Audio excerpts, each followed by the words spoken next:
The sound of splintering wood echoed through our living room like a gunshot. My violin, my precious 1920s German instrument that had been my constant companion for 8 years, lay in pieces on the hardwood floor. The neck had snapped cleanly. From the body, strings curled like broken promises, and the bridge had cracked down the middle. I'd love to know which corner of the globe you're watching from. And if this story speaks to you, make sure to subscribe. Tomorrow's video is one you absolutely can't miss. My name is Maya Chen Rodriguez, and I'm 17 years old. That violin wasn't just an instrument to me. It was my voice, my sanctuary, and my ticket to the future I'd been building note by careful note. Standing there in our suburban Denver home, staring at the wreckage of my dreams, I felt something cold settle in my chest. It was an accident, my stepfather Marcus Williams said, not even looking up from his newspaper. His voice carried that dismissive tone I'd grown to hate, the one that suggested my concerns were insignificant interruptions to his important day. I was moving the couch to vacuum. The case was in the way. The case. My violin case that I always, without exception, kept in my bedroom. The case that somehow found its way to the middle of the living room one morning.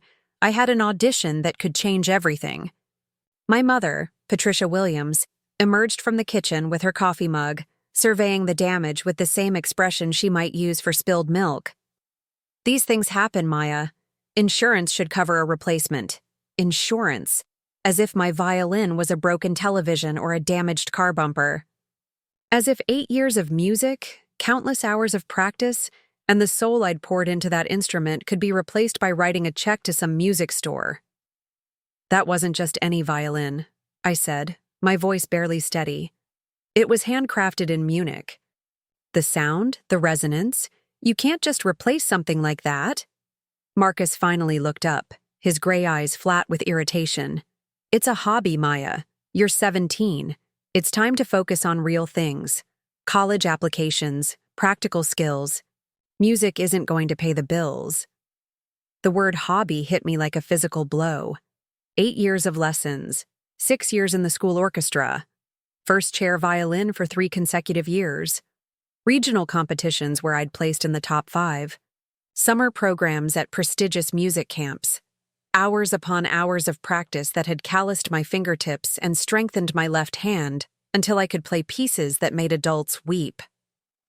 A hobby. I have my Juilliard pre-screening audition today, I said, fighting to keep my voice level. This afternoon, at 3 o'clock. My mother's perfectly manicured hand paused halfway to her lips. For just a moment, something flickered across her face. Was it guilt? Recognition? But then the mask slipped back into place. Oh, honey, you never mentioned that it was today. I had mentioned it. I'd mentioned it dozens of times over the past month. I'd marked it on the family calendar in red ink. I'd asked them both to be quiet during my practice sessions this week because I needed to perfect my pieces. I'd even arranged for my little half-sister Emma to stay at her friend's house so I could record my audition video in complete silence. But in the Williams household, if something didn't directly benefit Marcus or align with his vision of success, it simply didn't register. Maybe this is a sign, Patricia continued, her voice taking on that artificially bright tone she used when delivering unwelcome news. Maybe it's time to consider more realistic options. Marcus has been saying he could get you an internship at his accounting firm this summer. Real work experience. Real work experience. Because apparently, the discipline required to master a Paganini caprice or the emotional intelligence needed to interpret a Bach partita weren't real skills. Because the dedication it took to wake up at 6 every morning to practice before school, or the mental fortitude required to perform solo in front of hundreds of people, somehow didn't translate to the real world.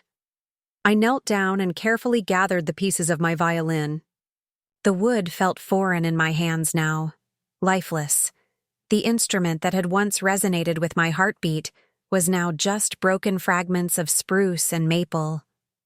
"I can borrow Mrs. Patterson's violin," I said quietly. She has a student instrument I can use for the audition. Marcus folded his newspaper with a sharp snap. Maya, you're not listening. This audition business needs to stop. You're a senior in high school. It's time to grow up and make practical decisions about your future. Music is my future. Music is a fantasy. His voice turned hard, final. I've been patient with this expensive hobby of yours, but it's gone on long enough. Do you have any idea how much money we've spent on lessons, instruments, sheet music, competition fees? And for what? So you can chase some pipe dream of being a professional musician. The numbers were burned into my memory. Approximately $38,000 over 8 years. I knew because I'd calculated it myself, agonizing over every lesson fee, every summer program tuition, every new set of strings. I'd kept a mental tally of the debt I owed my family for believing in something they couldn't understand. I've won scholarships, I said. The summer program at Tanglewood was a full scholarship. So was the masterclass with Itzhak Perlman. I'm not just throwing money away. Scholarships to what end? Marcus stood up, his 6-foot frame towering over me as I crouched among the violin fragments. So you can spend 4 more years studying something that will leave you waiting tables for the rest of your life. I've seen where this path leads, Maya. Broke musicians playing in subway stations for spare change. My mother set down her coffee, mug, and moved to stand beside her husband, a united front of practical disappointment. We love you, honey, and we want what's best for you. But Marcus is right. We need to be realistic about your future. Realistic. The word they use to crush dreams while maintaining the moral high ground of responsible parenting. What about Emma? I asked, gesturing toward the stairs where my 8-year-old half-sister was presumably getting ready for school. She wants to learn piano. Are you going to tell her that music isn't realistic either? Marcus's expression softened slightly when Emma was mentioned. She was his biological daughter, his golden child who could do no wrong. Emma's situation is different. Piano is a nice social skill for a young lady, but we won't let it get out of hand like we did with you. The casual cruelty of that statement took my breath away, like we did with you. As if nurturing my talent, supporting my passion, and watching me excel at something I loved had been a mistake they regretted. I gathered the last pieces of my violin and stood up, cradling the fragments like a broken bird. I'm still going to the audition. With what instrument? Marcus asked, his tone suggesting he thought he'd won. I'll figure it out. As I headed toward the stairs, I heard my mother call after me. Maya, be reasonable. We're not trying to hurt you. We're trying to help you see reality. Reality. Their reality. Where success was measured only in dollar signs and job security. Where passion was a luxury they couldn't afford to indulge, even. Though Marcus's accounting firm was thriving, and we lived in a house with 6 bedrooms and a 3-car garage. In my room, I carefully laid the pieces of my violin on my desk, next to the stack of sheet music I'd been preparing for months. Brahms' Violin Sonata No. 1, Bach's Partita No. 2, and Wieniawski's Scherzo Tarantelle. Pieces that had challenged me, frustrated me, and ultimately transformed me into the musician I'd become.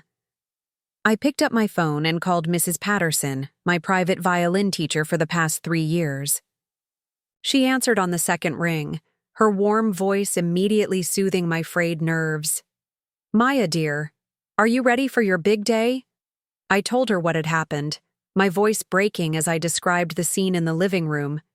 Mrs. Patterson listened, without interruption, her silence more comforting than any words could have been.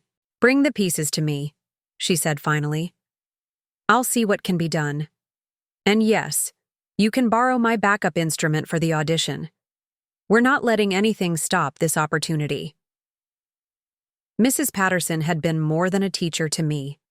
She was a professional violinist who'd played with the Colorado Symphony for 15 years before retiring to teach. She understood what music meant, what it could become. In her studio, surrounded by instruments and sheet music and the lingering scent of rosin. I felt like my dreams were valid. But as I hung up the phone and looked around my bedroom, walls, covered with concert programs, competition certificates, and photos from summer music camps, I realized something had fundamentally shifted. The support I'd taken for granted was gone. The family that should have been celebrating my achievements was actively working to sabotage them. I opened my laptop and pulled up the Juilliard application portal.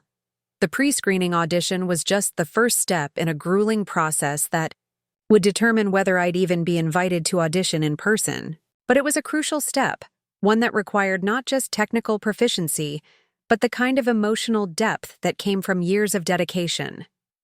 As I reviewed my audition requirements one more time, I heard Emma's voice in the hallway outside my room. "Mommy, why is Maya crying? And what happened to her violin?" "Maya's violin broke, sweetie. But don't worry about it. These things happen." "Can we fix it?" "Sometimes things can't be fixed, Emma. Sometimes we have to move on to new things." A lot of love and effort went into bringing this story to life. If you're enjoying it, we'd be so grateful if you'd subscribe to our channel. Now, back to where we left off. I closed my laptop and walked to my window, looking out at the tree-lined street where I'd grown up. Other kids in the neighborhood were heading to school, backpacks slung over their shoulders, their biggest concerns probably upcoming tests or weekend plans. I'd never had that luxury of teenage normalcy. From the moment I'd first held a violin at age 9, I'd known this was my path. Other kids played video games. I practiced scales. They went to parties. I went to master classes. They worried about being popular. I worried about whether my vibrato was expressive enough, whether my intonation was perfect, whether I had what it took to make music my life. And now, on the most important day of my musical journey so far, my family had made their position clear. Music wasn't worth supporting. My dreams weren't worth preserving. I wasn't worth fighting for.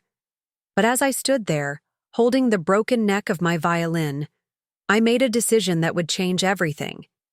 I wasn't going to let them win. I wasn't going to let one morning of deliberate sabotage derail 8 years of hard work. I was going to that audition. I was going to play my heart out on Mrs. Patterson's violin. And I was going to prove to everyone, especially to myself, that some dreams are too important to break. The sound of Marcus's car starting in the driveway interrupted my thoughts. He was leaving for work, probably relieved that he'd finally put an end to what he saw as an expensive distraction.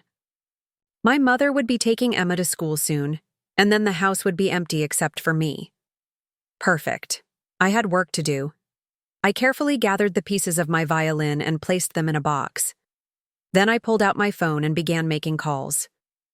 Mrs. Patterson first, to confirm the borrowed instrument. Then my orchestra director at school, to explain why I might be late. Then the local violin repair shop, to see if there was any hope of salvaging something from the wreckage. But most importantly, I started planning. Because this wasn't just about one audition anymore. This was about everything that came after. This was about proving that passion and dedication couldn't be dismissed as easily as my family thought. As I dialed the first number, I caught sight of myself in the mirror across from my bed. I looked older somehow, changed by the events of the morning. The girl who had woken up that morning trusting her family to support her dreams was gone. In her place stood someone harder, more determined, and infinitely more careful about who she trusted with her heart. The audition was just the beginning. Mrs. Patterson's studio occupied the converted garage of her Victorian home in Denver's historic Capitol Hill neighborhood. Walking through her front gate felt like entering a different world, one where music wasn't a frivolous expense, but a sacred pursuit. The walls were lined with photographs of her former students, many now performing, in orchestras across the country. Concert programs from her own performances with the Colorado Symphony hung in elegant frames between towering bookshelves stuffed with musical scores. I arrived 30 minutes before my usual lesson time, the box containing my violin's remains, clutched against my chest like a precious relic. Mrs. Patterson took one look at my face and ushered me inside without a word.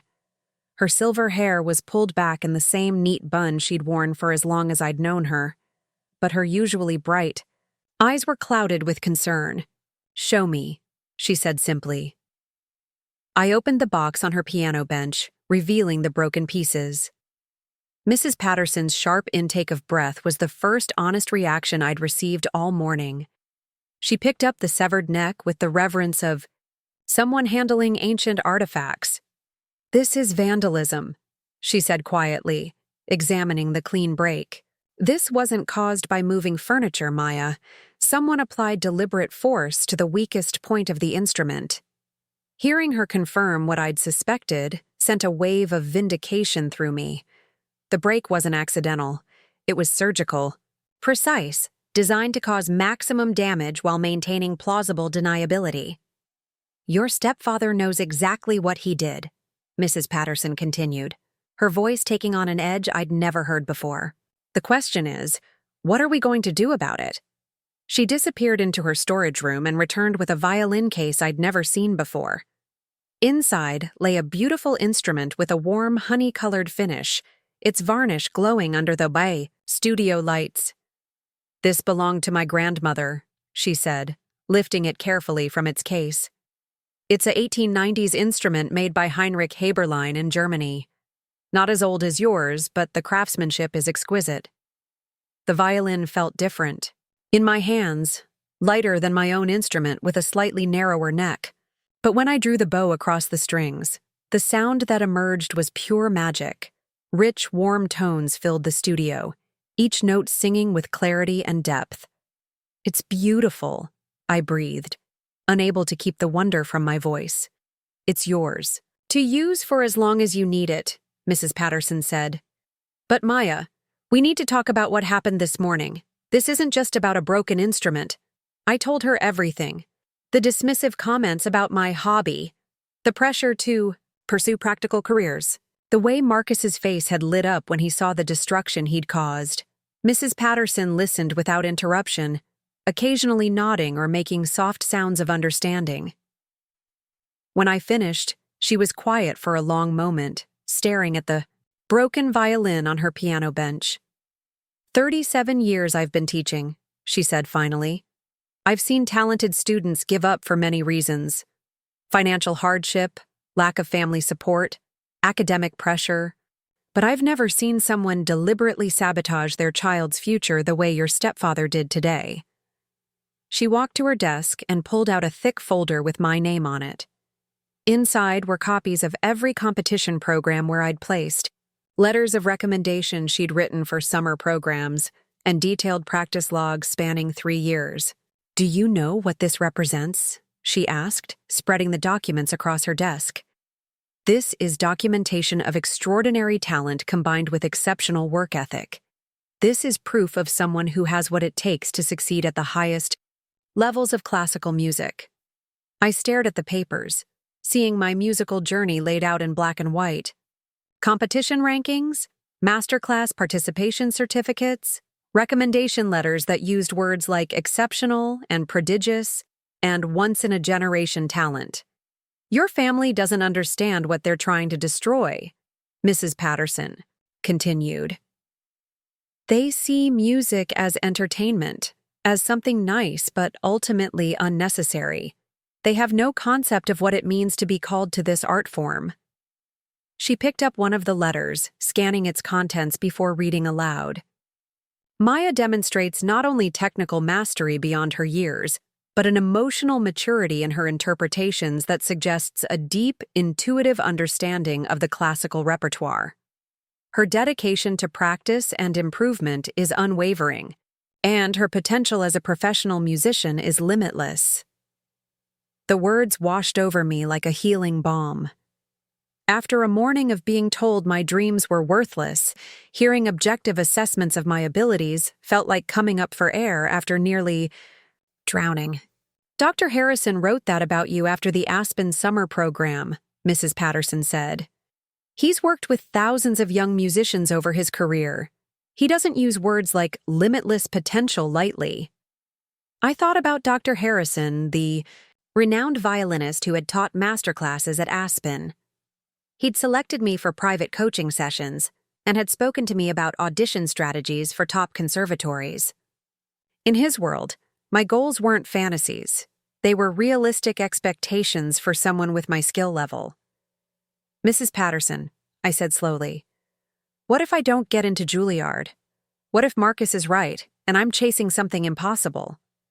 She fixed me with a stern look that reminded me why her students had such profound respect for her.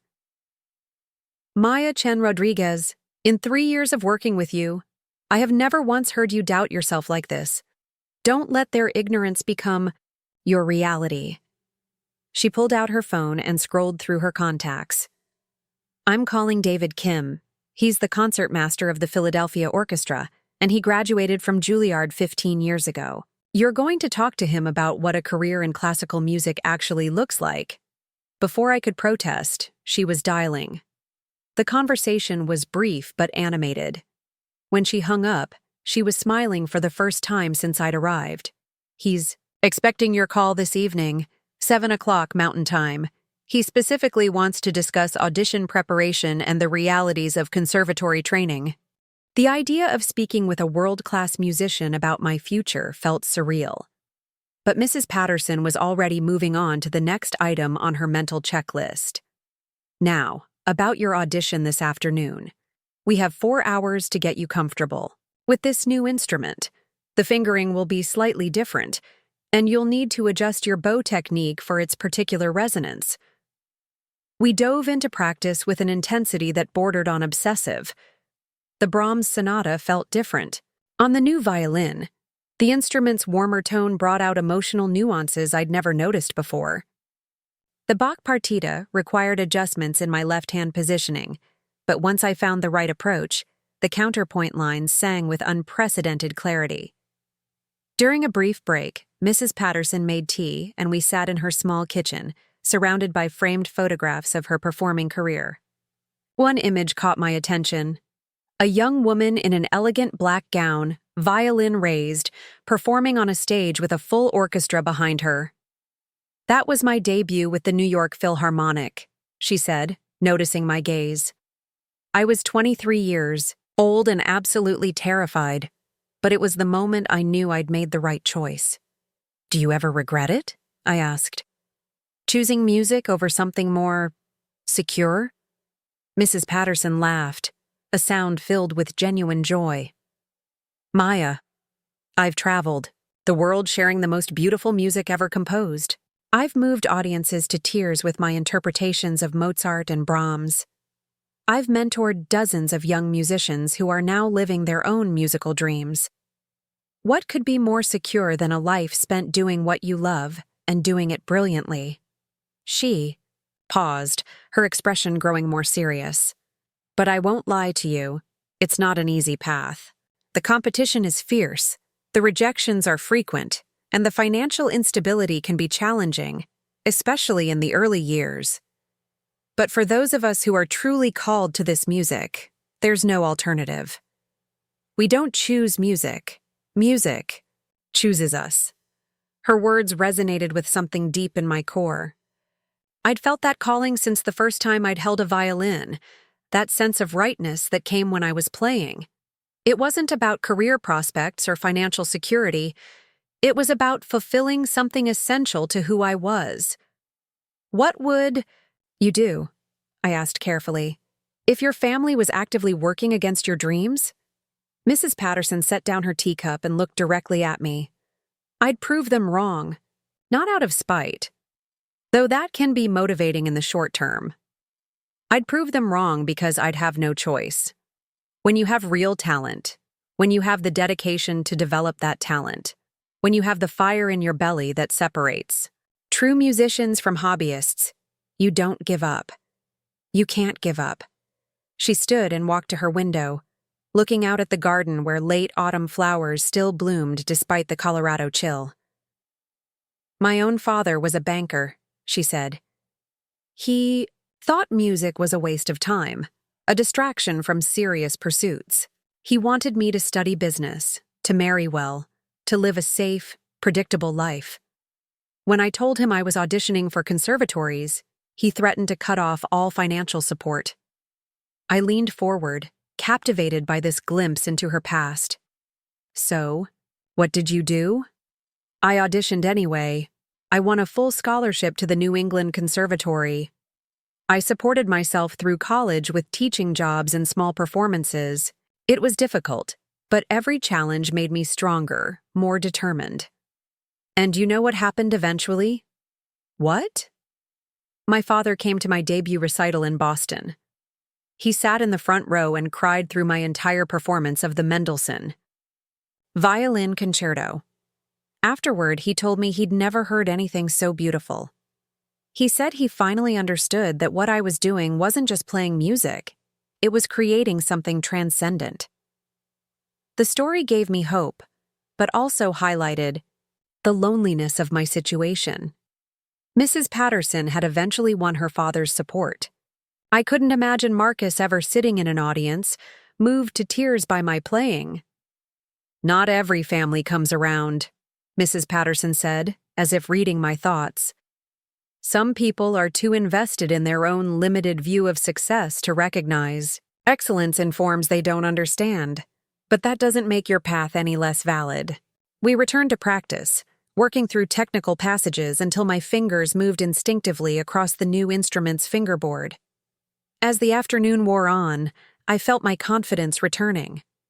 The music flowed through me with increasing naturalness, each phrase shaped by years of training and an intuitive understanding that couldn't be taught. At 2:00, Mrs. Patterson declared me ready. "You're going to give the performance of your life today," she said, carefully packing the violin back in its case. "Not because you're angry, though anger can be fuel, but because you're finally playing for people who understand what they're hearing." As I prepared to leave for my audition, she handed me a small piece of paper with a phone number written on it. "What's this?" "The direct line to James Sullivan. He's a Juilliard admissions coordinator and an old friend of mine. When you pass your pre-screening, I want you to call him. There are things about the audition process that most applicants don't know, strategies that can make the difference between acceptance and rejection." I stared at the paper, understanding that Mrs. Patterson was giving me access to a network I'd never known existed, a community of musicians who supported each other's success. "Why are you doing all this for me?" I asked. Her smile was warm and slightly sad. "Because 37 years ago, someone did it for me. And because I recognize something in you that reminds me why I fell in love with music in the first place." As I walked back to my car, carrying a borrowed violin and armed with connections to a world my family couldn't imagine, I felt the first stirrings of something I hadn't experienced in hours. Hope. Not just hope for a successful audition, but hope for a future where my dreams were supported, valued, and understood. The war with my family was just beginning, but for the first time, I realized I wasn't fighting alone. The audition had gone better than I could have imagined. Mrs. Patterson's borrowed violin sang under my fingers as if it had been waiting years for me to unlock its voice. The recording session at the University of Denver's music building captured every nuance of my performance, from the delicate opening phrases of the Bach partita to the thunderous climax of the Wieniawski scherzo. By the time I uploaded the final video to Juilliard's portal, I felt something I hadn't experienced in months: genuine pride in my work. But returning home that evening brought me crashing back to reality. Marcus was waiting in the living room, his face set in the same expression of grim satisfaction he'd worn that morning. My mother sat beside him on the leather sectional, her hands folded in her lap like a dutiful accomplice. "How did your little performance go?" Marcus asked, not looking up from his tablet. The word performance dripped with condescension, as if my audition had been a children's talent show rather than a crucial step toward one of the world's most prestigious conservatories. "Fine," I said, keeping my voice neutral. I'd learned. Over the years, that engaging with Marcus's provocations only gave him ammunition for longer lectures about my poor attitude and unrealistic expectations. Good, because we need to discuss your future seriously. He finally looked at me, his gray eyes cold and calculating. I've been doing some research about this music school obsession of yours. Do you know what the average starting salary is? For classical musicians? $28,000 a year. That's barely above minimum wage. I wanted to point out that his research was flawed, that successful musicians earned far more than his misleading statistics suggested, but I held my tongue, sensing that this conversation was heading somewhere specific. I've spoken with Dr. Elizabeth Morgan at the University of Colorado, Marcus continued. She's the head of their business program, and she's agreed to meet with you next week. CU has an excellent pre-law track, and with your grades, you could easily qualify for their honors program. The trap was becoming clear. While I'd been focused on my audition, Marcus had been building an alternative path for my life, one that conveniently aligned with his vision of success and respectability. Dr. Morgan was probably a family friend or business connection, someone who would reinforce Marcus's narrative about practical career choices. I'm not interested in business or law, I said carefully. Interest is a luxury you can't afford, he replied. Your mother and I have been discussing your college funding situation. Given the financial realities of music careers, we've decided we can't in good conscience support a degree that won't provide economic stability. There it was, the financial ultimatum I'd been dreading. No support for music school, but generous funding for any major that met with Marcus's approval. It was elegant in its simplicity and devastating in its implications. My mother finally spoke, her voice gentle but firm. We're not trying to punish you, Maya. We love you and want you to have a secure future. Marcus has seen what happens to people who chase artistic dreams without backup plans. I excused myself and went upstairs, my mind racing. The conversation had clarified something important. My family wasn't just unsupportive, they were actively working to redirect my life according to their limited understanding of success. Fighting them directly would be futile. They held all the financial cards.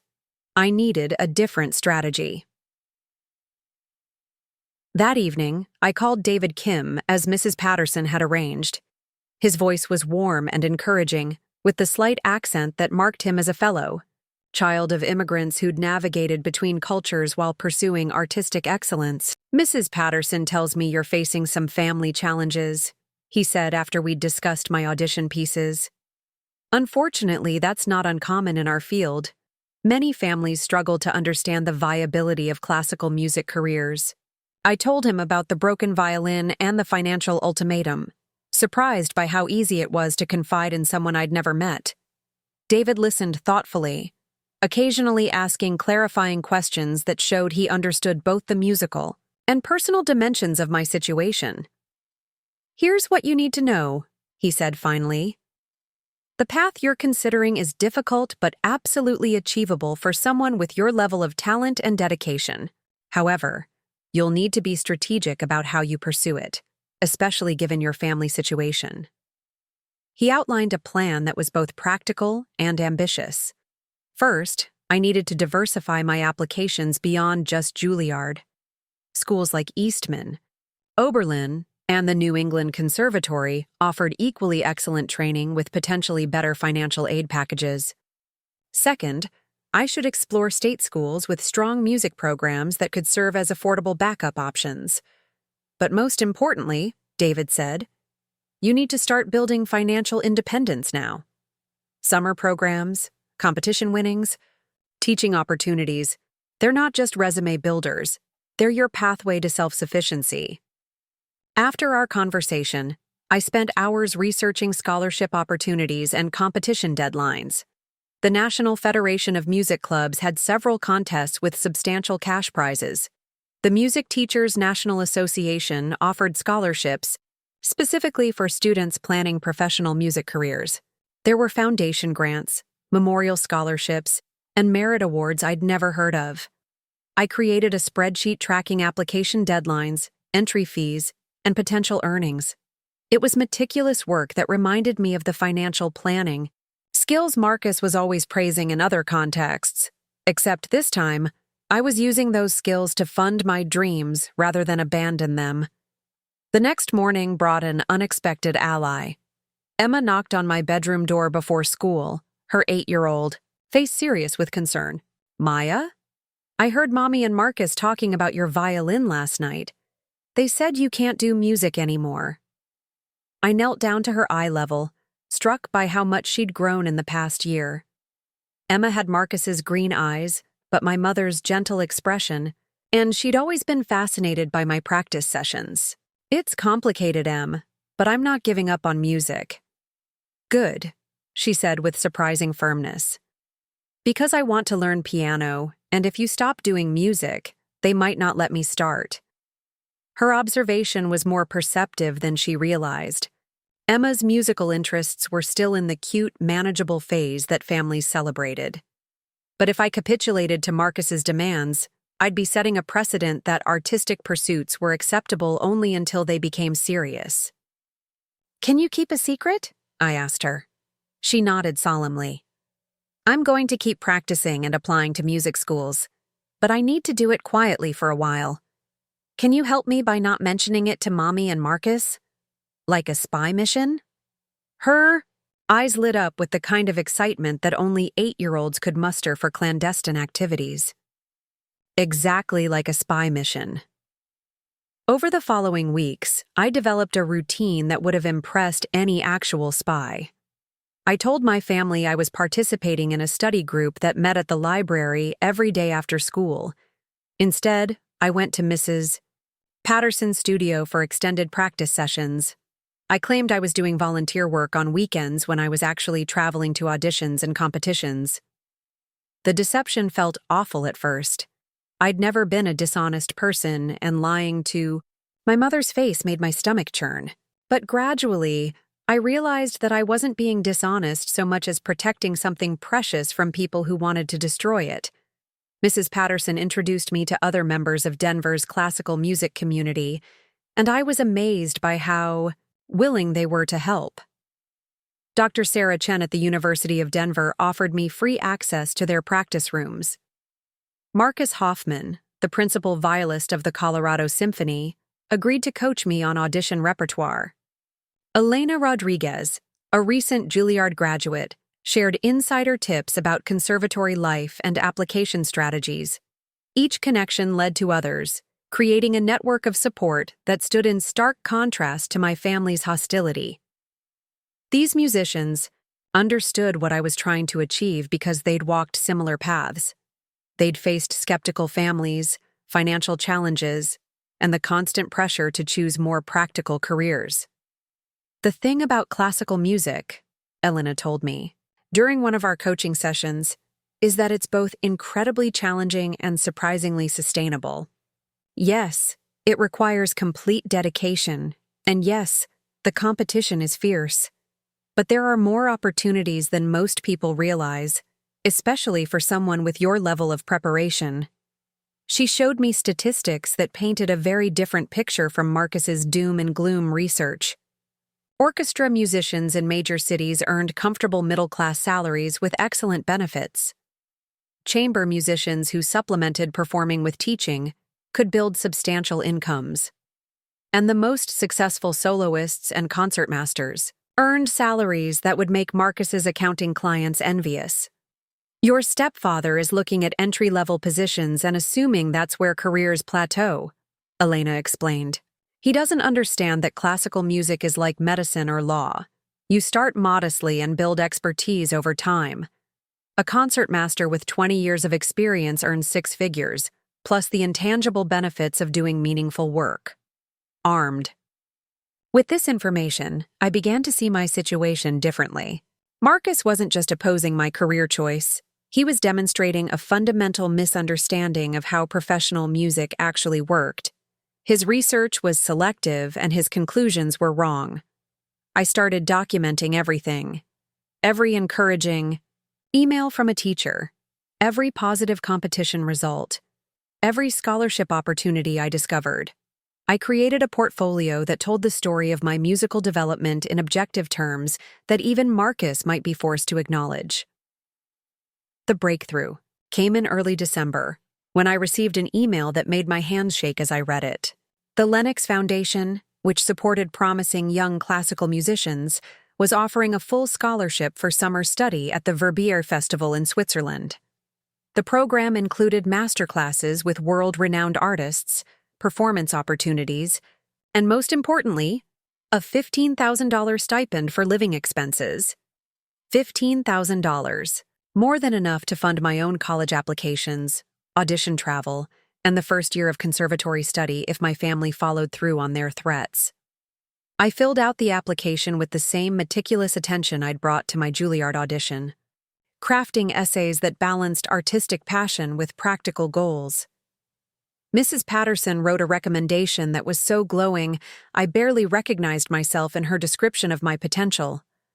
But as I prepared to submit the application, I realized something important had shifted in my thinking.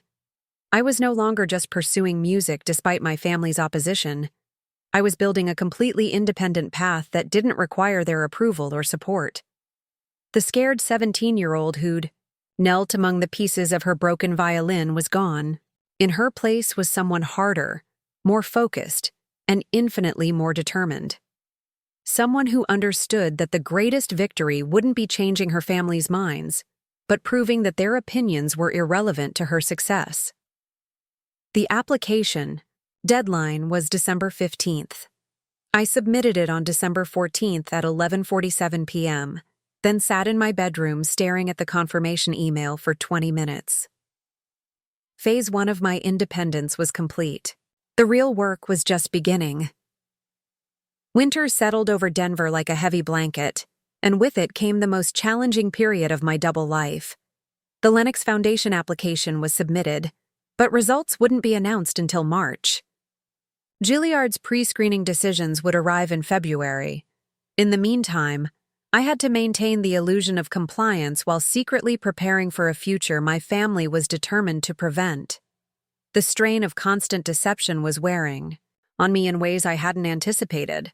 Every morning brought a careful performance of resigned acceptance, while every afternoon found me slipping away to Mrs. Patterson's studio or the University of Denver practice rooms.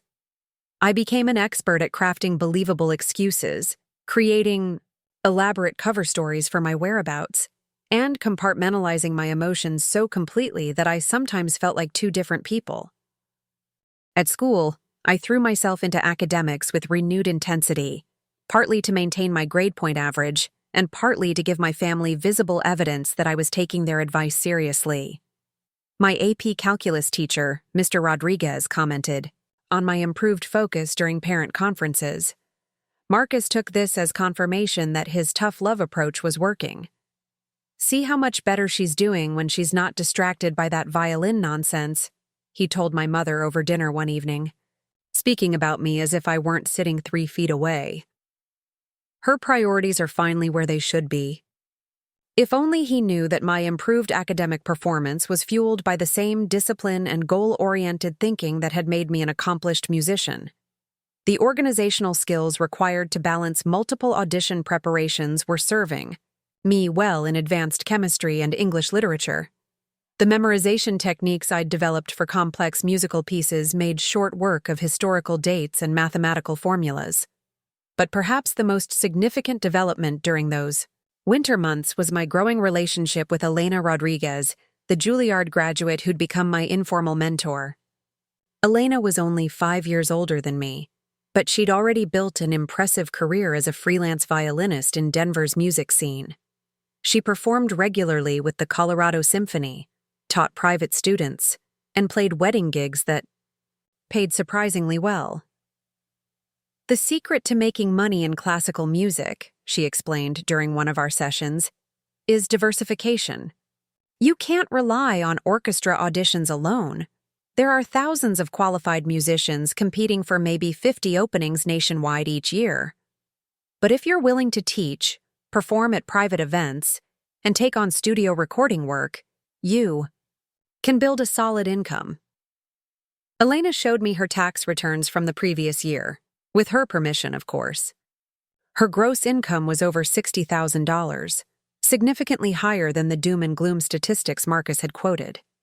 More importantly, she loved her work and couldn't imagine doing anything else. Your stepfather sees music as either complete, success, or total failure, Elena observed. Either you're Itzhak Perlman selling out Carnegie Hall, or you're a starving artist. He doesn't understand that there's a huge middle ground where talented, hardworking musicians build perfectly respectable careers. Through Elena, I met other young professionals who were living proof that classical music could be financially viable. Jessica Kim taught violin at 2 private schools while maintaining her own studio of 30 students.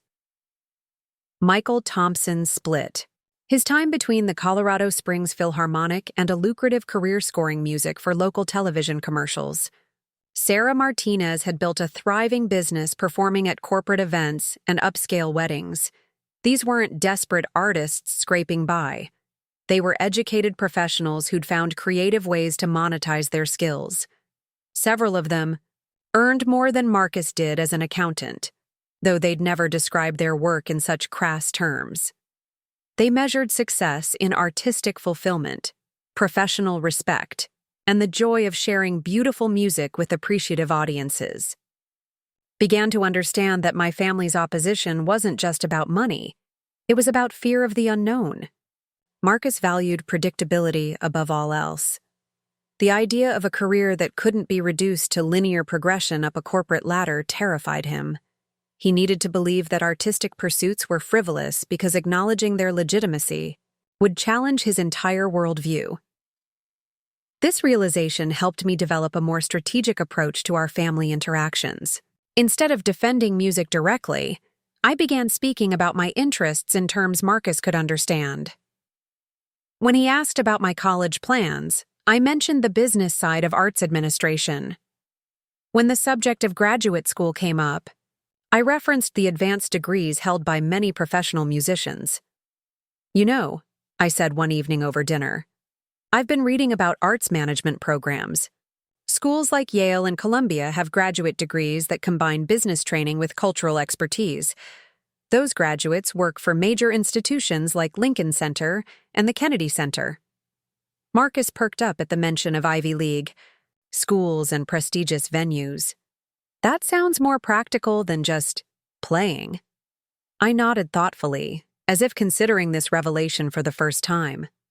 The starting salaries for arts administrators are actually quite competitive, and there's real job security in cultural institutions. I wasn't lying. Arts administration was indeed a viable career path, and many music students did pursue graduate degrees in the field. But I was also planting seeds for a more acceptable narrative about my future, one that acknowledged my musical interests while satisfying Marcus's need for respectability and financial security. Meanwhile, my secret musical life was flourishing. Mrs. Patterson had arranged for me to participate in masterclasses with visiting artists throughout the winter. Each session brought new insights into performance technique and audition strategy. I was also selected for the Colorado All-State Orchestra, an honor that would have been front-page news in our family newsletter if I'd been allowed to share it. The most transformative experience came in January, when Mrs. Patterson arranged for me to observe rehearsals with the Colorado Symphony. Sitting in the empty concert hall, watching professional musicians work through complex pieces with casual expertise, I felt like I was glimpsing my future. These weren't struggling artists or failed dreams.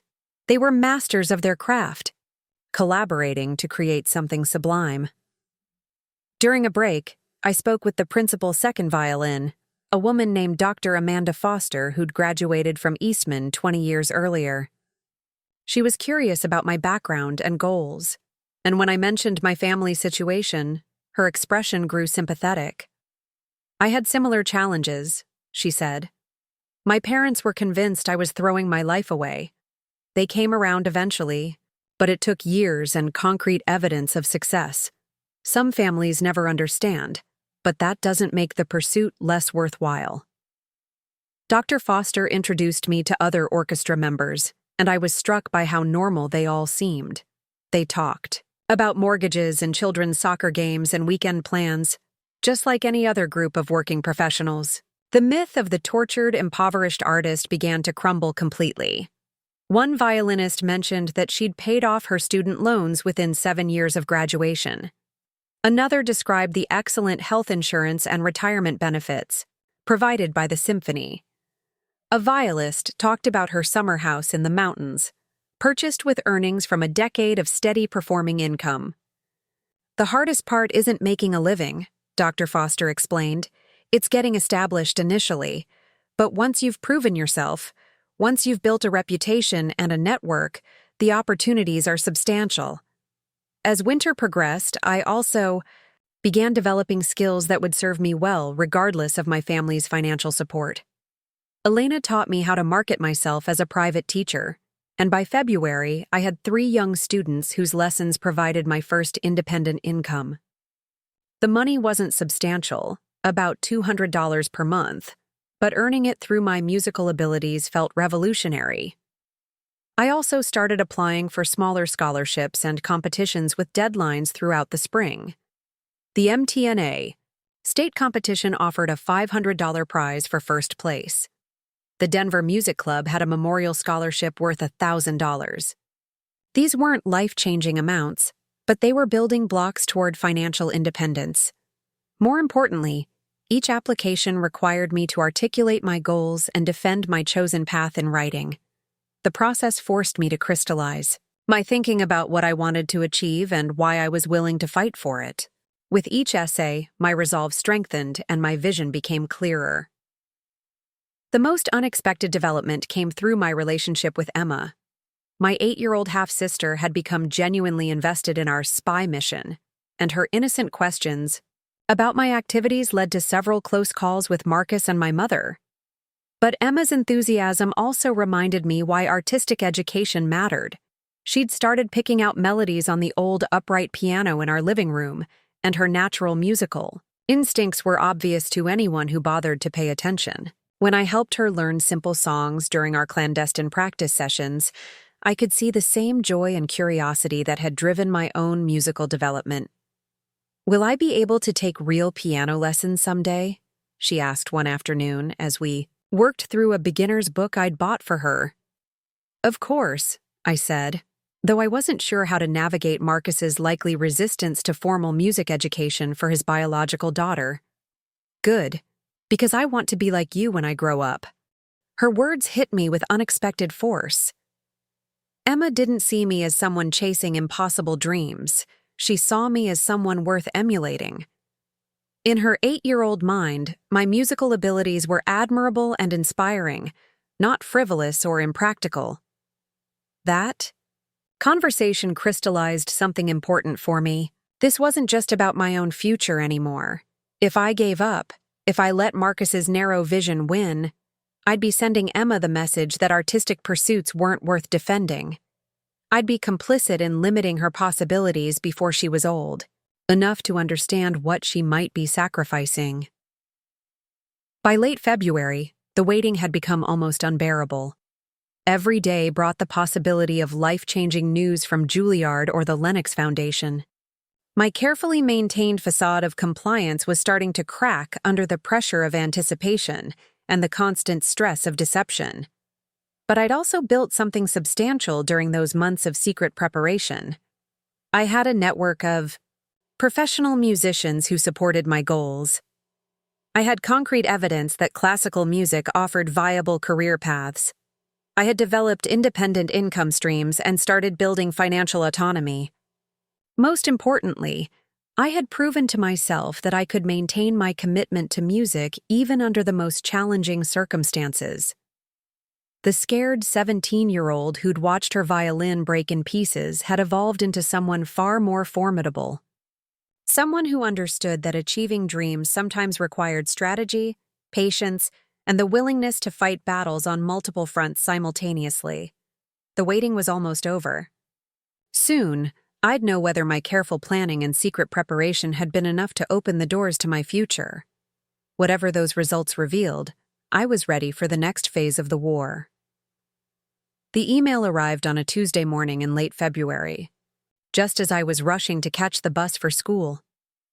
The subject line read, "Juilliard Pre-College Division, Audition Results," and my hands trembled so violently I nearly dropped my phone. I stood frozen on our front porch, watching the school bus disappear around the corner while I stared at those words. I couldn't open it. Not here. Not with Marcus potentially watching from the kitchen window. Not when I needed to maintain the careful facade I'd constructed over the past months. I slipped the phone back into my pocket and walked to school, the unopened email burning, like a secret in my mind for the next 6 hours. During lunch period, I finally found the courage to read it in the privacy of the music room. My hands shook as I opened the message, and the first word I saw made my knees buckle with relief. Congratulations. I had passed the pre-screening. Not only that, but they were inviting me to audition in person at their New York campus in April. The email included detailed instructions about repertoire requirements, travel arrangements, and what to expect during the live audition process. I read the message 3 times before reality sunk in. Juilliard wanted to hear me play. One of the world's most prestigious conservatories thought I had enough potential to warrant a cross-country trip for a live audition. All those secret practice sessions, all the careful preparation, all the sacrifices had led to this moment. But as the initial euphoria faded, the practical challenges became overwhelming. The audition was scheduled for April 15th, less than 2 months away. I needed to prepare a new repertoire, arrange travel to New York, book accommodations, and somehow accomplish all of this without my family discovering what I was doing. Mrs. Patterson's reaction when I shared the news was everything I could have hoped for. She literally jumped out of her chair and wrapped me in a hug that lifted me off the ground. "I knew it," she exclaimed, her eyes bright with tears. "I've been checking my email obsessively for weeks, waiting for this news. Maya, do you understand what this means? They only invite about 8% of applicants to live auditions.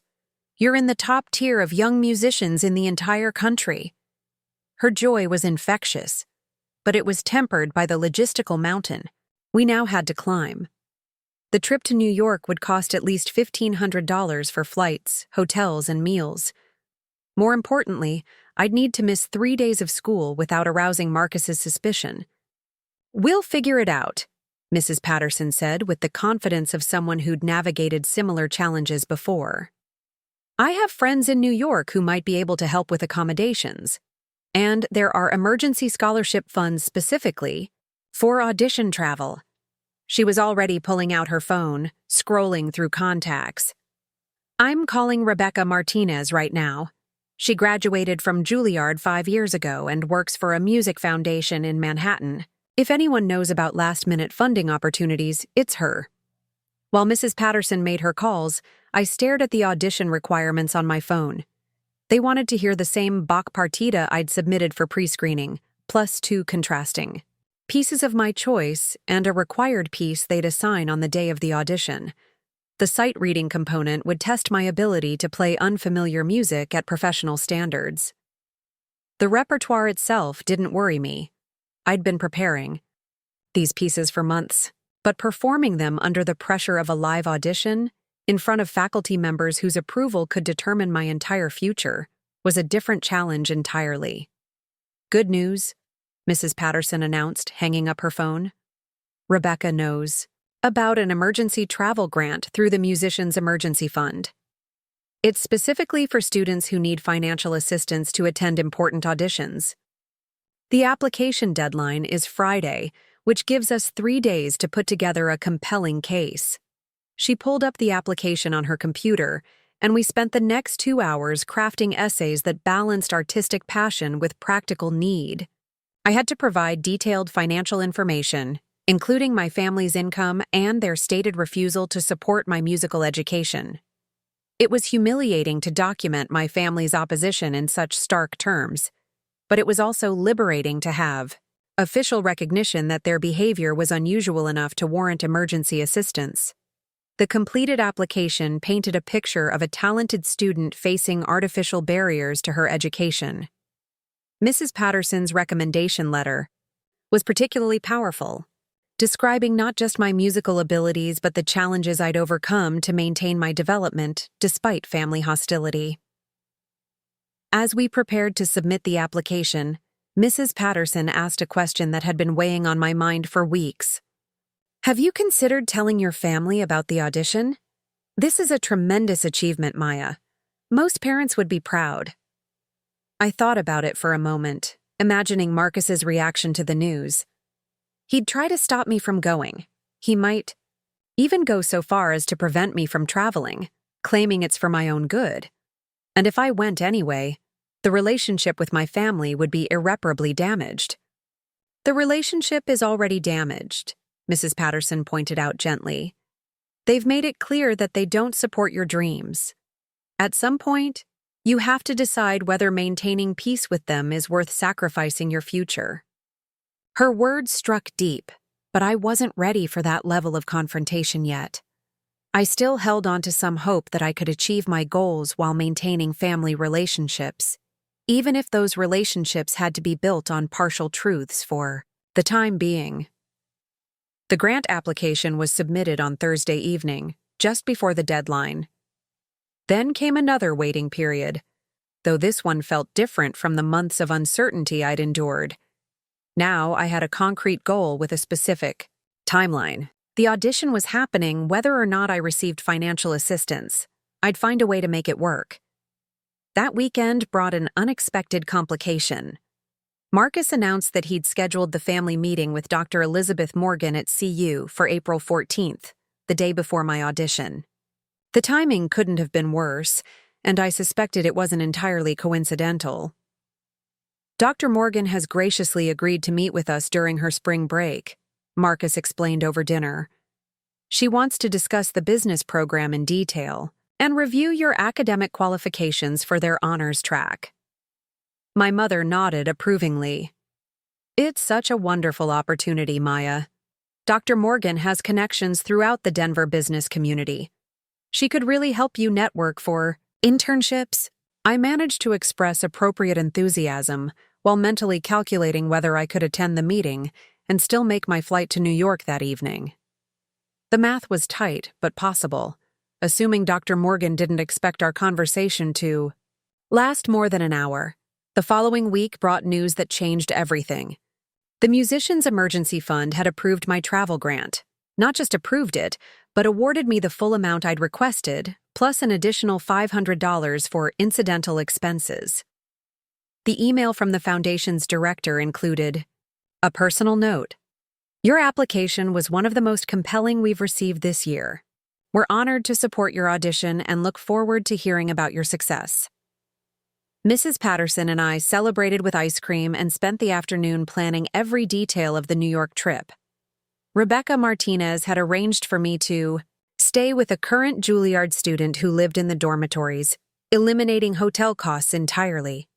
Elena Rodriguez had connections with musicians who could provide practice room access if I needed to warm up before the audition.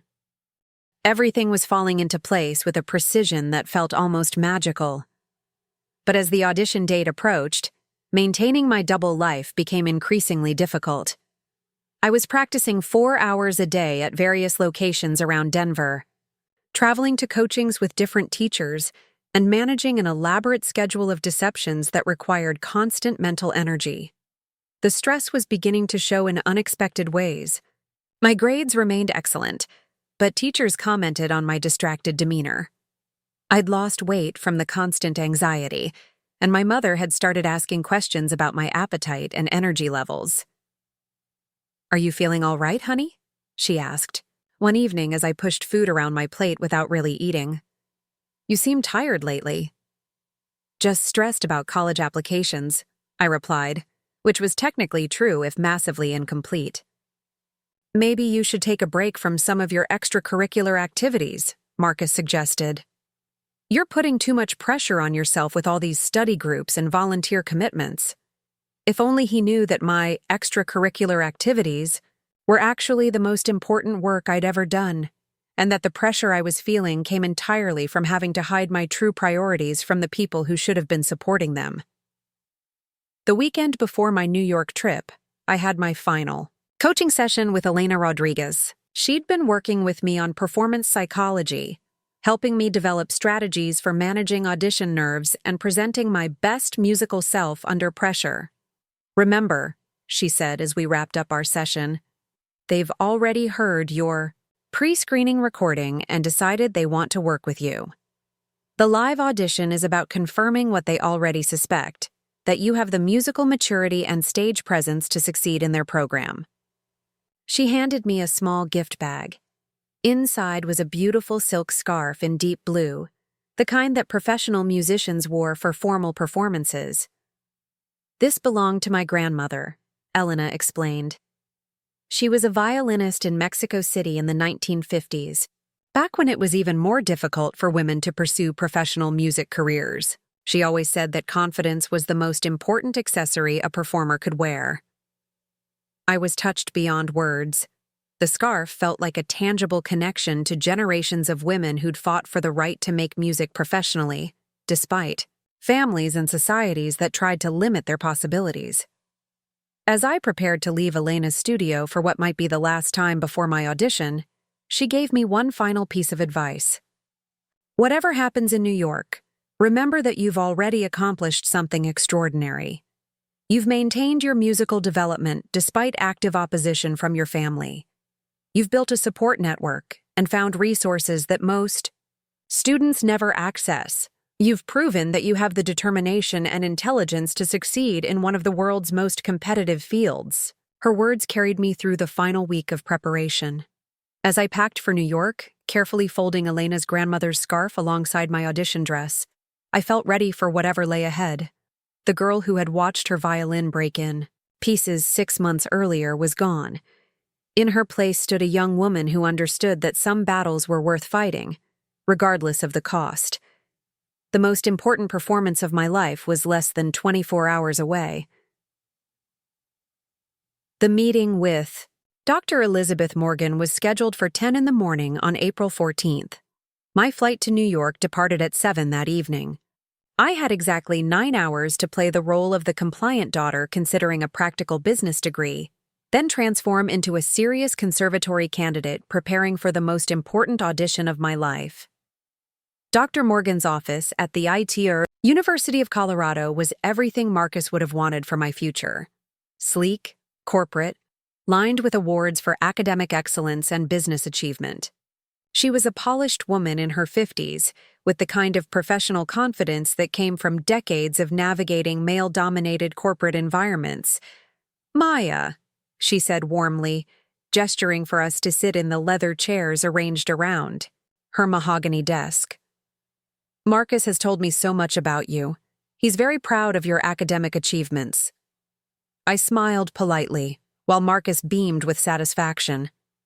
For the next hour, Dr. Morgan outlined the opportunities available through CU's business program, internships with major Denver corporations, study abroad programs in London and Hong Kong, guaranteed job placement assistance for honors graduates. It was an impressive presentation, and under different circumstances, I might have been genuinely interested. "What draws you to business?" Dr. Morgan asked about halfway through our meeting. I had prepared for this question, crafting an answer that would satisfy Marcus while leaving room for future pivots. "I'm interested in the intersection of business and arts," I said carefully. "There's a growing need for people who understand both creative industries and sound financial management." Dr. Morgan's eyes lit up. "That's very insightful. Arts administration is actually a rapidly expanding field. Have you considered pursuing an MBA with a specialization in nonprofit management? Organizations like the Denver Art Museum and the Colorado Symphony are always looking for executives who combine business acumen with cultural understanding." I felt a flutter of genuine interest despite myself. Dr. Morgan was describing career paths that could actually complement my musical goals rather than replace them. For a moment, I wondered if there might be a way to pursue both tracks simultaneously. But then Marcus spoke up, his voice carrying that familiar edge of control. "We're more interested in traditional business applications. Maya needs to focus on practical skills that will guarantee financial stability." Dr. Morgan's expression shifted slightly, and I caught a glimpse of something that looked like disappointment. She'd been excited about the arts administration angle, but Marcus was clearly steering the conversation away from anything that might validate my musical interests. The meeting concluded with Dr. Morgan handing me a thick packet of application materials and inviting me to shadow her for a day to observe what business school graduates actually did in their careers. I accepted graciously, knowing I'd never follow through but needing to maintain the illusion of serious consideration. As we walked back to the car, Marcus was practically glowing with satisfaction. "That went perfectly," he said. "Dr. Morgan sees real potential in you for business leadership. This is exactly the kind of opportunity that will set you up for long-term success." I nodded and made appropriate sounds of agreement while mentally calculating how much time I had left before needing to leave for the airport. 4 hours to go home, pack my audition materials, and somehow get to Denver International without arousing suspicion. The plan I'd developed was elaborate but necessary. I'd told my family I was staying overnight at my friend Jessica's house to work on a group project for AP English. Jessica, one of the few people who knew about my secret musical life, had agreed to cover for me if anyone called. Mrs. Patterson would pick me up at Jessica's house and drive me to the airport, then collect me when I returned on Sunday evening. Everything went according to plan until we pulled into our driveway, and I saw Emma sitting on the front steps, still wearing her school clothes and looking upset. "What's wrong with Emma?" I asked my mother as we walked toward the house. "She had a difficult day at school," Patricia replied. "Some trouble with friends at recess. She's been asking for you specifically. She seems to find your company comforting when she's upset." My heart sank. Emma was the one person in my family whose needs I couldn't ignore, and she had an uncanny ability to sense when something was wrong with me. If she was already emotional and looking for comfort, she'd definitely notice my nervous energy and distracted demeanor. "Maya," Emma called out as soon as she saw me, running to wrap her arms around my waist. "Can we practice piano together? I learned a new song at school and I want to show you." The irony was crushing. My little sister wanted to share her musical excitement with me on the day I was secretly traveling across the country to audition for the nation's top conservatory. I knelt down to her level, forcing a smile despite the anxiety churning in my stomach. "Of course we can practice," I said. "But just for a little while, okay? I have that big project to work on at Jessica's house tonight." We went inside and sat at the old upright piano in our living room. Emma had indeed learned a new song, a simple melody in C major that she played with the kind of pure joy that reminded me why I'd fallen in love with music in the first place. As I helped her work through the fingering and timing, I felt a stab of guilt about the deception I was about to execute. "Maya," she said quietly as we finished the song, "are you okay? You seem different lately, like you're worried about something." 8-year-olds were disturbingly perceptive. I forced another smile and ruffled her hair. "I'm fine, Em. Just stressed. About school stuff. Growing up is complicated sometimes." She nodded solemnly, as if this explanation made perfect sense. "Will you still help me with piano when you're grown up and have a job?" The question hit me like a physical blow. Emma was asking about a future I was actively working to create, one that my family was determined to prevent. In that moment, I realized that my success or failure wouldn't just affect my own life, it would determine what possibilities Emma would see as available to her. "Yes," I said firmly. "I will always help you with music, no matter what happens." 2. Hours later, I was hugging Emma goodbye and telling her I'd see her on Sunday evening. She clung to me longer than usual, and I had to gently disentangle her arms before heading out to meet Mrs. Patterson.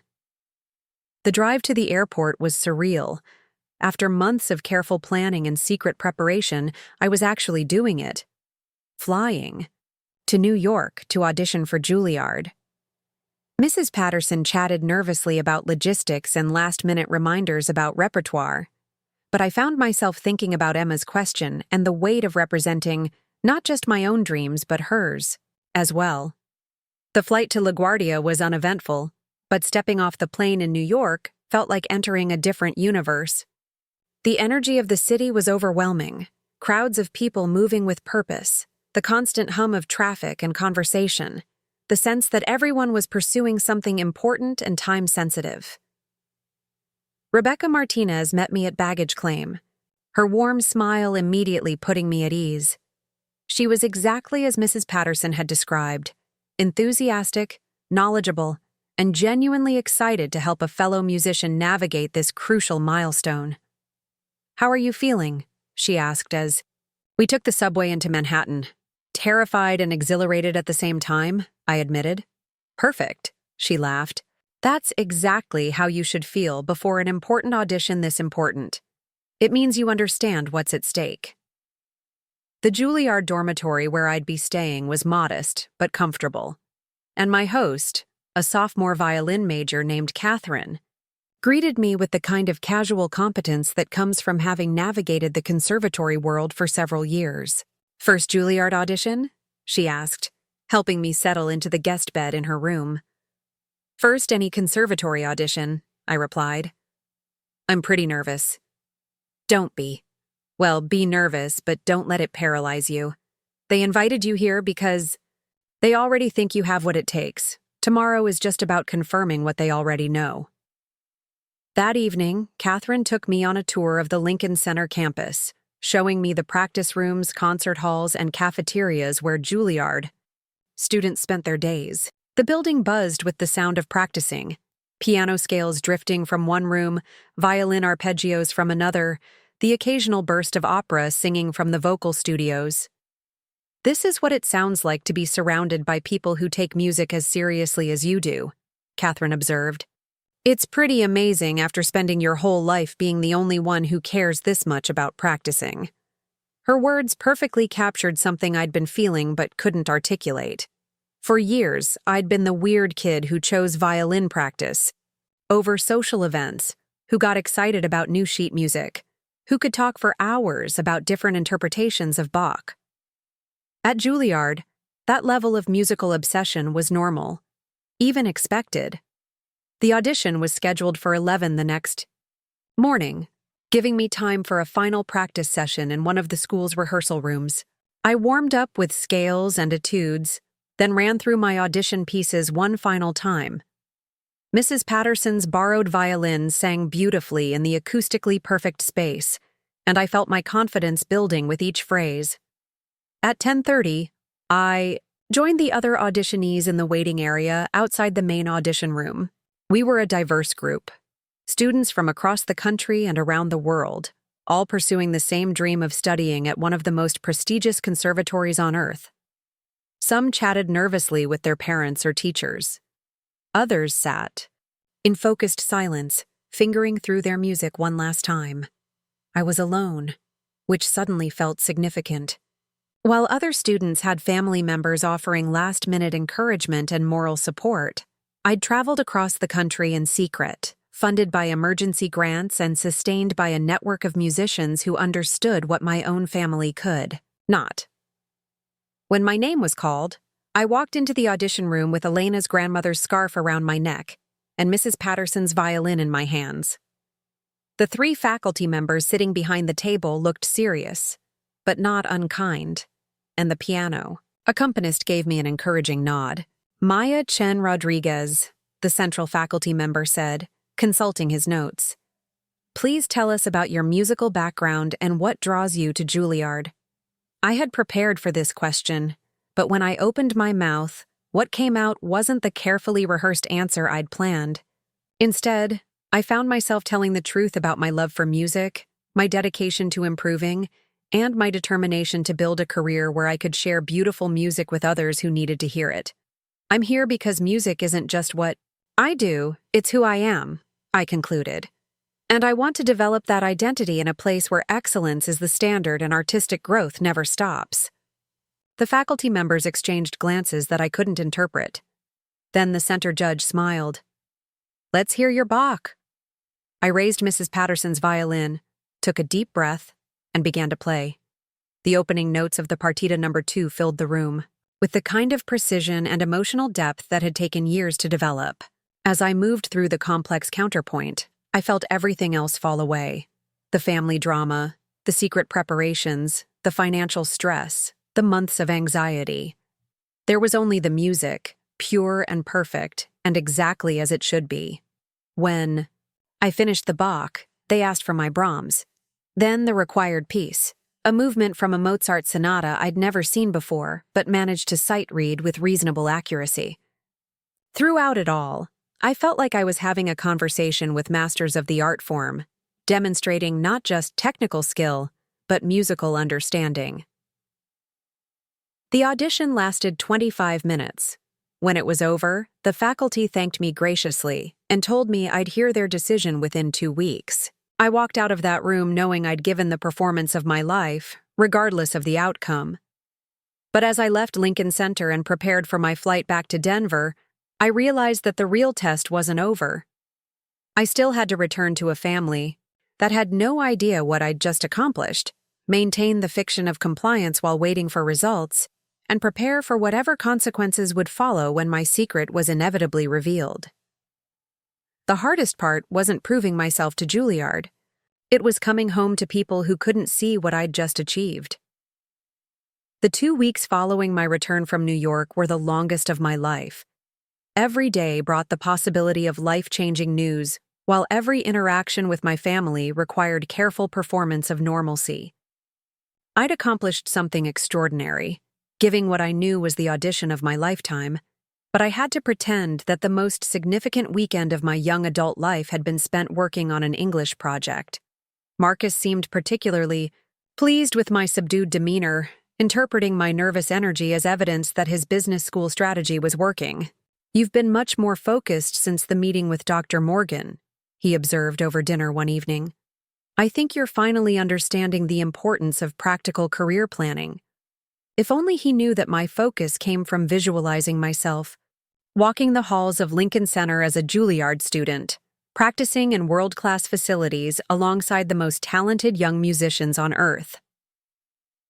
The call came on a Wednesday afternoon while I was helping Emma with her piano practice. We were working through a simple Bach minuet when my phone rang with a New York area code. My heart stopped. Maya Chen Rodriguez? The voice belonged to Dr. Sarah Chen, the violin faculty member who'd led my audition panel. "Yes, this is Maya. I'm calling with wonderful news. The faculty has voted to offer you admission to Juilliard's undergraduate program, along with a merit scholarship covering 75% of your tuition." The room spun around me. Emma was still playing the Bach minuet, her small fingers picking out the melody on our old upright piano, while I processed the news that would change everything. 75% scholarship. That meant the remaining costs were manageable, especially with the additional funding sources I'd been researching. "Maya, are you there?" "Yes, I'm here. Thank you. This is incredible." Dr. Chen continued with details about acceptance deadlines and orientation procedures, but I was only half listening. The reality was overwhelming. I'd done it. Despite every obstacle my family had placed in my path, despite the broken violin, and the financial ultimatums and the constant dismissal of my dreams, I'd earned admission to one of the world's most prestigious conservatories. After hanging up, I sat at the piano bench next to Emma, my hands shaking with a mixture of joy and terror. She'd stopped playing and was studying my face with that uncanny perceptiveness that 8-year-olds possessed. "That was good news, wasn't it?" she said. "You look happy and scared at the same time." "Very good news," I confirmed.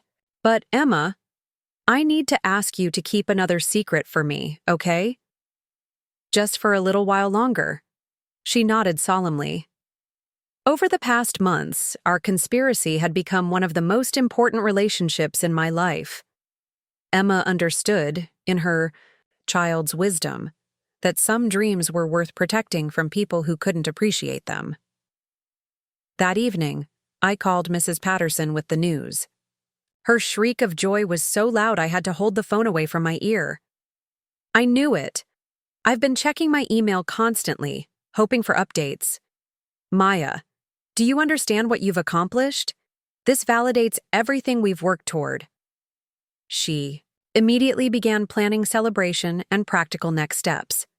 There were forms to complete, housing applications to submit, and scholarship acceptance letters to sign. But most importantly, there was the question I'd been dreading. When and how to tell my family. You can't hide this forever, Mrs. Patterson said gently. At some point, they need to know that their daughter has been accepted to Juilliard with significant financial aid. This isn't a frivolous dream anymore.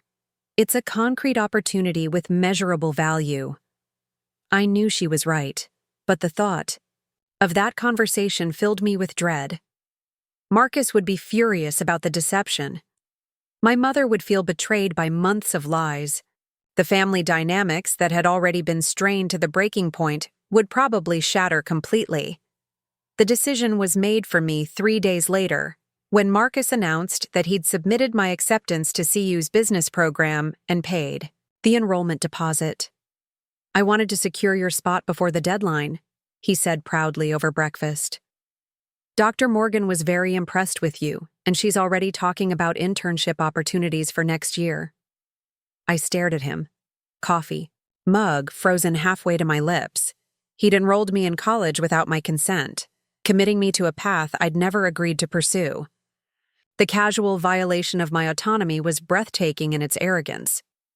You submitted my acceptance? I asked carefully. Of course. We discussed this extensively, and it's clearly the right choice for your future. I even spoke with the academic advisor about course scheduling. You'll start with basic business fundamentals and economics. That's when I realized the time for careful strategies and diplomatic evasion had ended. Marcus had forced the confrontation by making decisions about my life without involving me in the process. If he was going to treat me like a child with no agency over my future, then I was going to respond with the full power of an adult who'd been planning her independence for months. I need to tell you something, I said, setting down my coffee mug with deliberate precision. I'm not going to see you. Marcus looked up from his newspaper, eyebrows raised in mild irritation.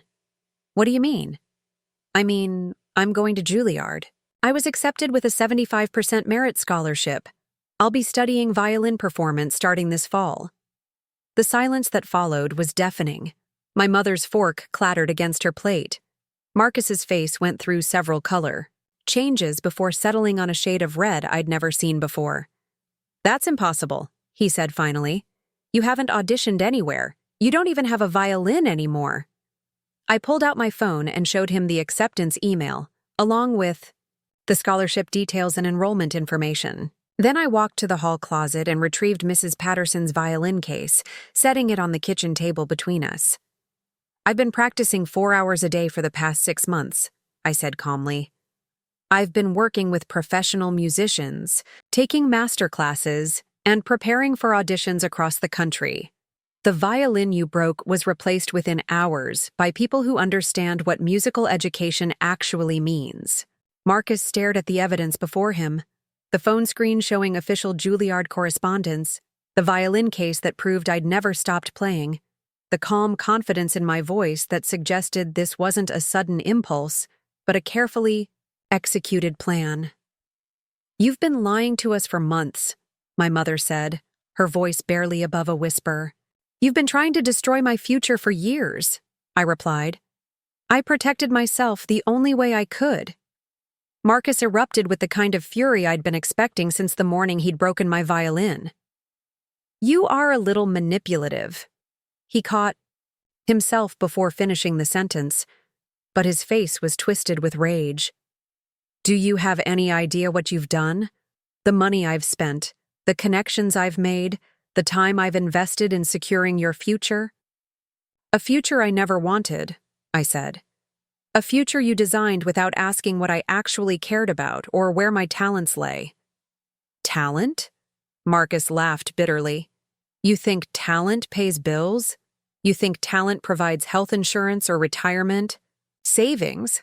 I've been trying to save you from a life of financial struggle, and you've been sabotaging everything I've worked to build. My mother tried to mediate, her voice taking on that artificially calm tone she used during family conflicts. Maya, honey, we can work this out. Maybe there's a way to defer Juilliard for a year while you explore other options. There are no other options, I said firmly. This is what I'm doing with my life. The only question is whether you want to be part of it or not. The ultimatum hung in the air between us. For months, Marcus had held financial power over my decisions, threatening to withdraw support if I didn't comply with his vision.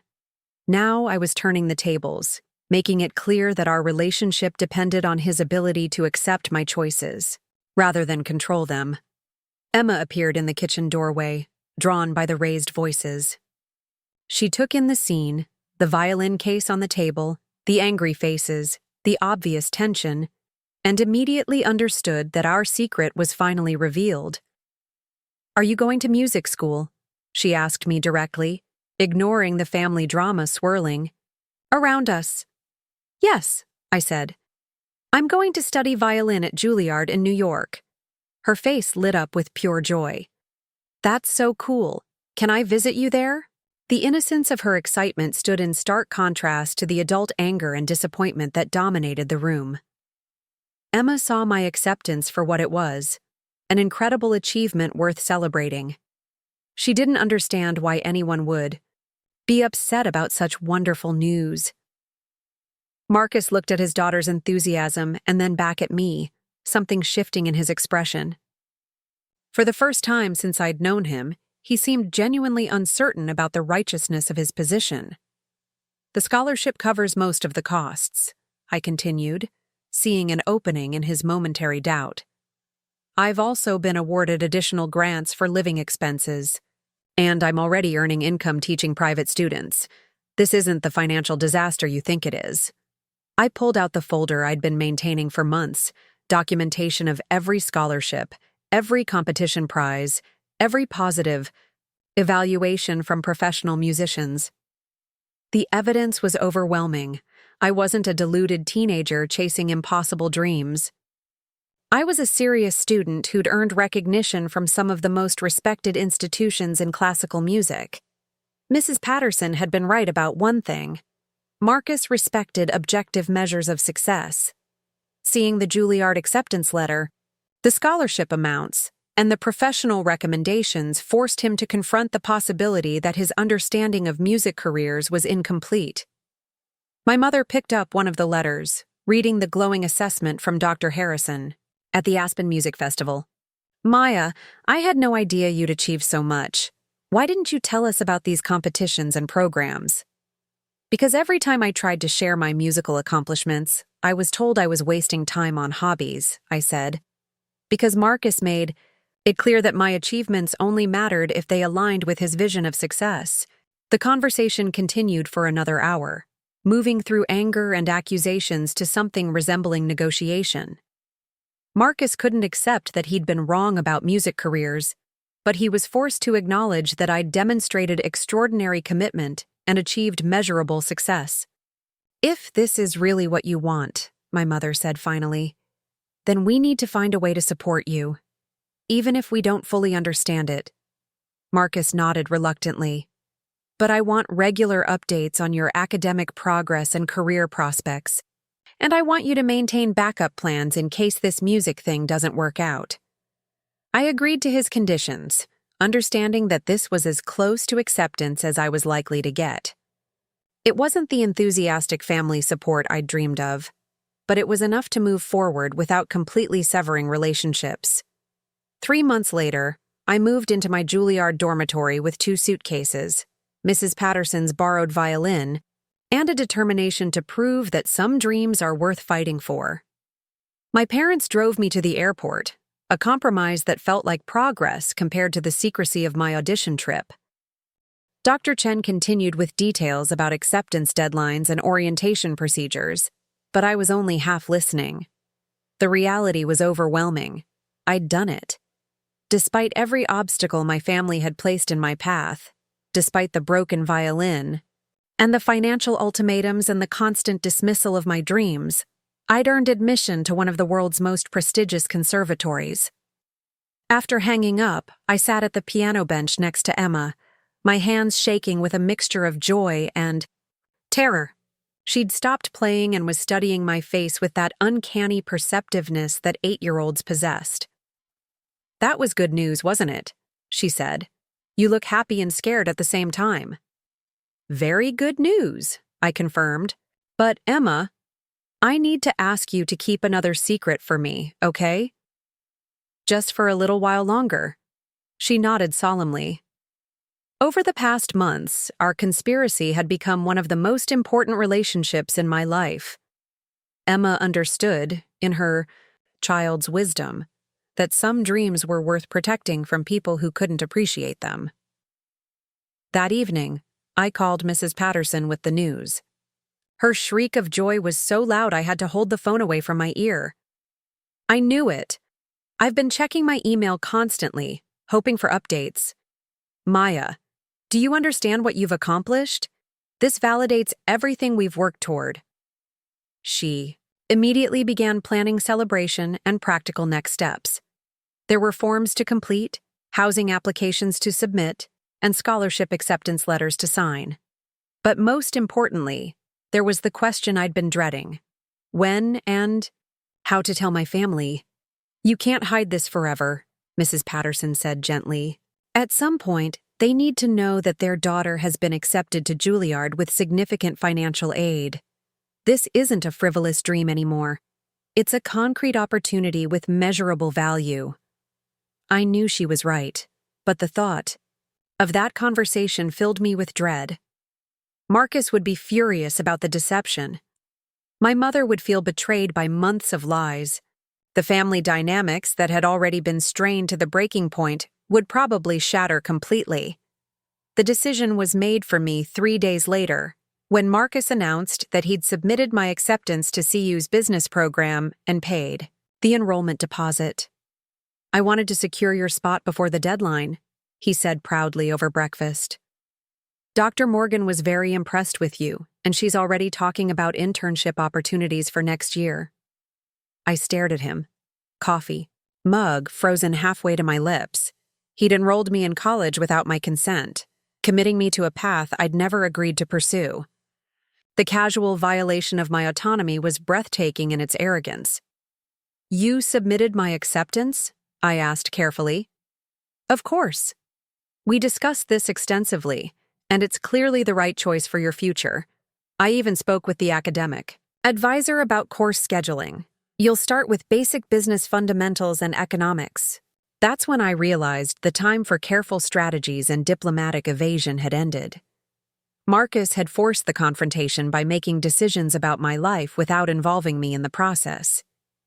If he was going to treat me like a child with no agency over my future, then I was going to respond with the full power of an adult who'd been planning her independence for months. "I need to tell you something," I said, setting down my coffee mug with deliberate precision. "I'm not going to see you." Marcus looked up from his newspaper, eyebrows raised in mild irritation. "What do you mean?"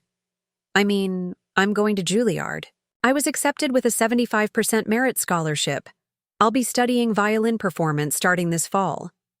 The silence that followed was deafening. My mother's fork clattered against her plate. Marcus's face went through several color changes before settling on a shade of red I'd never seen before. "That's impossible," he said finally. "You haven't auditioned anywhere. You don't even have a violin anymore." I pulled out my phone and showed him the acceptance email, along with the scholarship details and enrollment information. Then I walked to the hall closet and retrieved Mrs. Patterson's violin case, setting it on the kitchen table between us.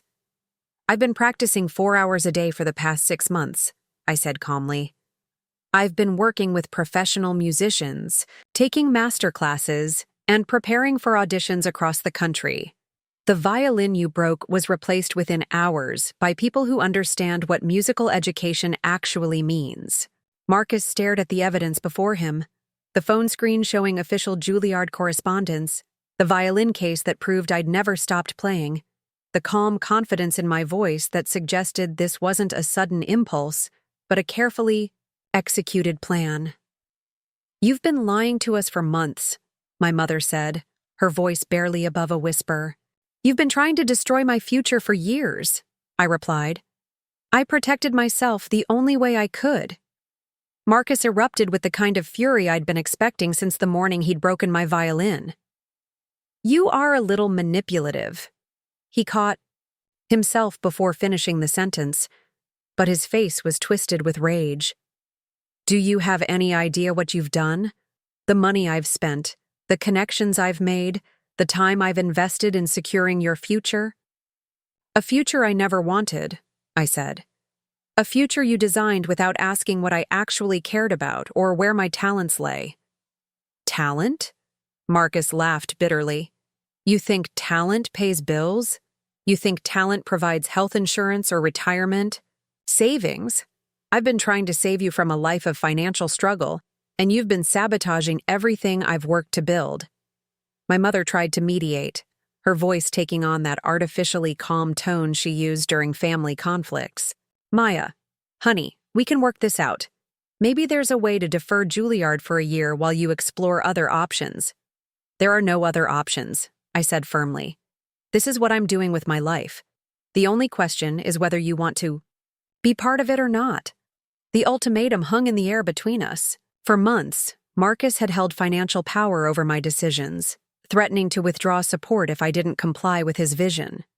Now I was turning the tables, making it clear that our relationship depended on his ability to accept my choices, rather than control them.